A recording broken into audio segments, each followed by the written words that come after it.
আসসালামু আলাইকুম আপু, আমার নাম পিঙ্কি। এটি একটি সত্য ঘটনা। ঘটনাটি ঘটেছে আমার বাবার সাথে। একদিন বাবা অনেক রাত করে রেল স্টেশনের পাশ দিয়ে বাজার নিয়ে বাড়ি ফিরছিলেন। বলে রাখা ভালো, কাজের জন্য বাবা দুপুরে বাজার করতে পারে না, যার জন্য বাবাকে প্রত্যেকদিন কাজ শেষে রাতে বাজার নিয়ে বাড়ি ফিরতে হয়। সেই দিন বাবার বাজারের ব্যাগে ছিল বড় একটি কাতলা মাছ, আর ছিল কিছু কাঁচা সবজি। তো বাবা আসার পথে দেখলো রেল লাইনে একজন বৃদ্ধ লোক শুয়ে আছে। এটা দেখে বাবার খুব মায়া হয়, কারণ তখন সময়টা ছিল শীতকাল।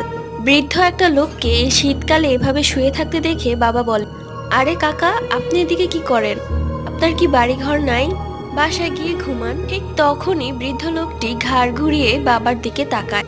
একজন স্বাভাবিক মানুষ ঘাড় এভাবে ঘুরাতে পারে না। এটা দেখে বাবা বুঝতে পারে সে কোনো স্বাভাবিক কিছু নয়। এরপর বাবা দোয়া দরুদ পড়তে থাকে এবং বাজার সেখানে রেখে দৌড়ে বাড়ি চলে আসে।